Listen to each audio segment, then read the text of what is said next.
बंजारन बहू। कमला एक बहुत स्वार्थी महिला है। उसने पैसों के लिए एक ऐसे इंसान से शादी की जो पहले से शादीशुदा और एक बच्चे का पिता भी था। कमला के पति को मरे हुए एक अरसा बीत गया है। अब वो अपने सौतेले बेटे वैभव के साथ रहती है। वैभव के दिल में अपनी माँ को लेकर इतना डर है कि वो अपनी माँ के सामने एक शब्द नहीं बोल पाता। उसकी माँ जो कहती है उसको सर झुकाकर वही मानना पड़ता है। वैभव, तुमने अभी तक घर का काम क्यों नहीं किया?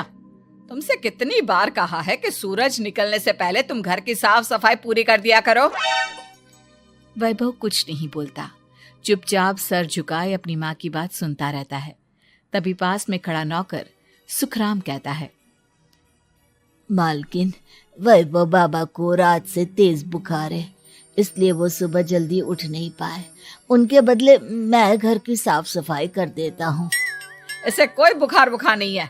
मैं इसे अच्छी तरह से जानती हूँ। ये सब काम न करने के बहाने हैं। सुखराम काका, बोल दो इसे, सारे घर का काम यही करेगा। और इससे समय पर अपना काम पूरा नहीं किया तो इससे आज का खाना भी नहीं मिलेगा। मगर मालकिन, वैभव बाबा की सच में ही तबीयत खराब है, आप एक बार देख तो लीजिए। कमला बिना कुछ बोले वहां से चली गई और बेचारा वैभव तेज बुखार में भी काम करता रहा। कमला वैभव की शादी एक ऐसी लड़की से कराना चाहती थी जो अनपढ़ हो और कमला से इसी तरह डरे जिस तरह वैभव डरता है, ताकि वैभव की सारी जायदाद और धन दौलत उसकी मुट्ठी में रहे। लेकिन आज के जमाने में ऐसी लड़की मिलना मुश्किल है। कमला कार में यही सब कुछ सोचती जा रही थी कि तभी रास्ते में, अरे ड्राइवर, तुमने कार क्यों रोक दी? और ये इतना शोर कैसा? मैडम, आगे कुछ बंजारों का खेल चल रहा है, इसलिए भीड़ लगी है। मैं अभी भीड़ को साइड में करवाकर कार निकालता हूँ। ड्राइवर भीड़ को साइड करके कार निकालने की कोशिश करने लगा कि तभी कमला की नजर रस्सी पर चल रही एक फुलवा नाम की बंजारन पर पड़ी। क्यों ना मैं इस बंजारन की शादी वैभव से करा दूं? ये तो अनपढ़ लग रही है, मेरे पैरों तले दबकर भी रहेगी। मुझे अभी इसके माँ बाप से बात करनी होगी। ये सोचकर कमला ने उन बंजारों से बात की और उन्हें शाम को अपने घर बुलाया। फुलवा के माता पिता वहां उसे लेकर आ गए। उन्होंने इतना आलीशान घर पहले कभी नहीं देखा था। अच्छा हुआ आप लोग आ गए। देखिए, मुझे घुमा फिरा कर बात करने की आदत नहीं है, इसलिए सीधे सीधे मुद्दे पर आती हूँ। मुझे आपकी बेटी बहुत पसंद है। मैं अपने इकलौते बेटे की शादी आपकी बेटी फुलवा से कराना चाहती हूँ। इसके बदले में आप जो चाहो वो ले सकती हैं। तभी फुलवा की माँ कहती है, ये क्या कह रही है मैम साहब? कहीं आप हमारी गरीबी का मजाक तो नहीं उड़ा रही ना? आप मेरे बेटे से मिल लो। अगर आपको मेरा बेटा पसंद आता है तो मैं कल से ही शादी की तैयारी शुरू कर दूंगी। सुखराम, वैभव को लेकर आओ। फुलवा अपनी माँ के कान में फुसफुसाती है, माँ, कहीं इस मेम साहब का छोरा पागल तो ना है? फुलवा अपनी माँ से बात कर रही होती है कि वैभव वहां आता है। फुलवा उसे देखती ही रह जाती है और उसके माता पिता उसकी शादी तय कर देते हैं। शादी वाले दिन किसी को फुलवा और वैभव की बेमेल विवाह की बात समझ में नहीं आती। फिर भी एक औरत कमला से पूछ ही लेती है, कमला जी, आपने अपने इकलौते बेटे की शादी देहाती गवार से क्यों करा दी? ये बंजारन आपके घर की बहू बनने लायक तो नहीं है। कम से कम अपने स्टेटस का ही ख्याल कर लिया होता। बहू तो अपने टक्कर की लाती, आपने तो बंजारन को ही बहू बना लिया। अब कमला को समझ में नहीं आ रहा था कि इस बात का क्या जवाब दे। वो कुछ देर चुप रही और सोच समझ कर कहती है, बहन जी, आपको तो पता है आजकल के बच्चे किसी की बात कहाँ सुनते हैं। मैं तो अपनी बहू एक पढ़ी लिखी और अपनी सोसाइटी की ही ढूंढ रही थी। लेकिन मेरे बेटे ने मेरे सामने इस बंजारन को लाकर खड़ा कर दिया। बोला कि मैं शादी करूंगा तो इसी से। अब भला मैं क्या करती, मुझे अपने बेटे के सामने झुकना ही पड़ा। कमला की ये बातें सुखराम भी सुन रहा था। उसने ये सारी बातें वैभव को जाकर बता दी। काका, मैं तो फुलवा को जानता भी नहीं, फिर माँ मेरे बारे में झूठ क्यों कह रही है? अरे बेटा, तुम कितने भोले हो, तुम्हें कुछ भी नहीं पता। तुम्हारे पिता अपनी सारी संपत्ति तुम्हारे नाम करके गए हैं।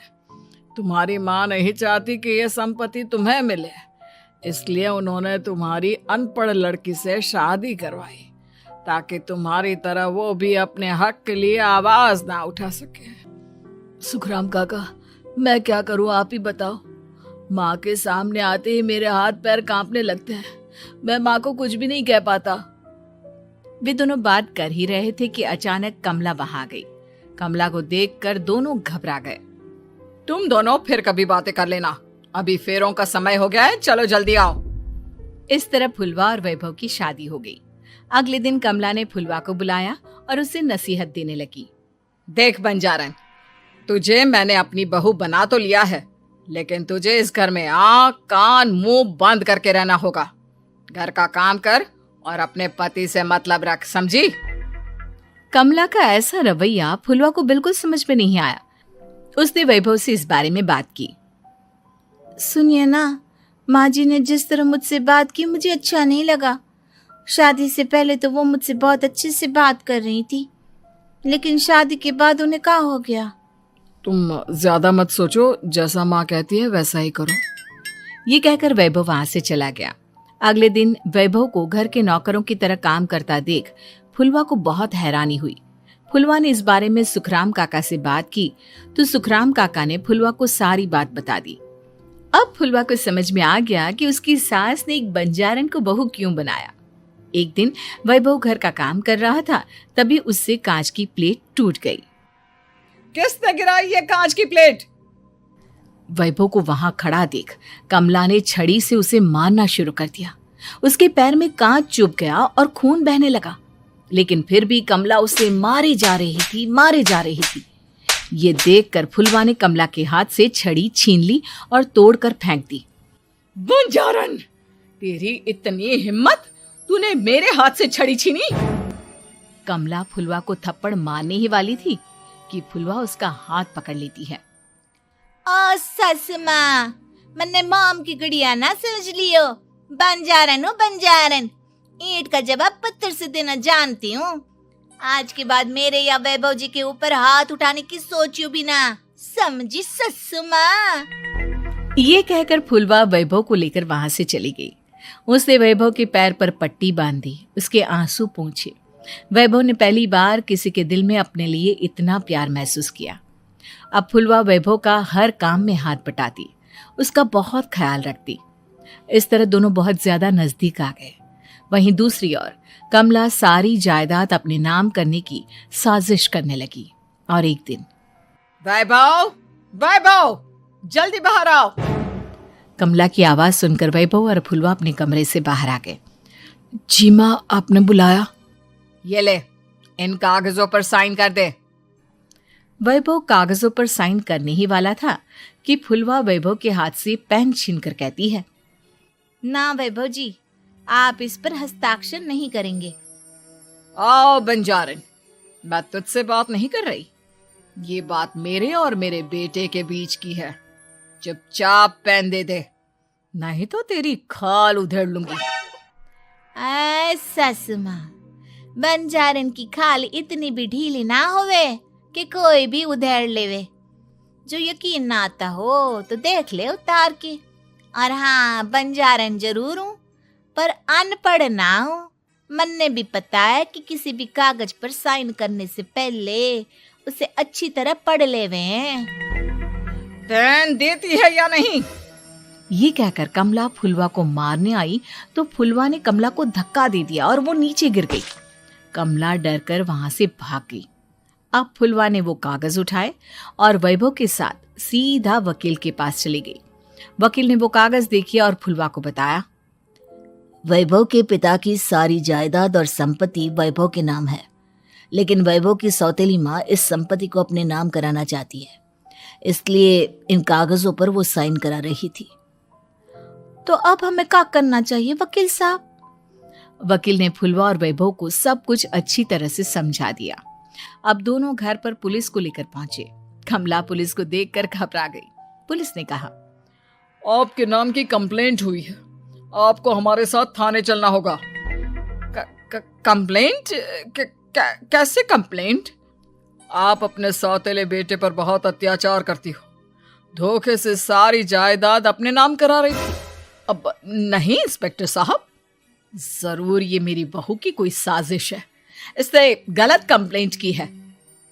मैडम, शिकायत आपकी बहू ने नहीं बल्कि आपके बेटे वैभव ने की है। कमला वैभव का नाम सुनकर दंग रह गई।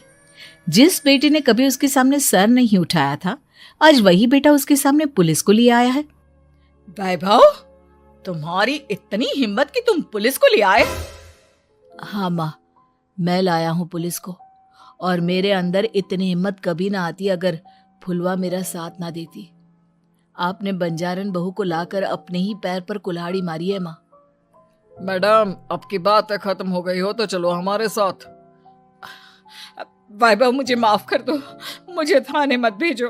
आज के बाद मैं तुम्हें कभी नहीं मारूंगी, तुम्हें कभी परेशान नहीं करूंगी, मुझे माफ कर दो।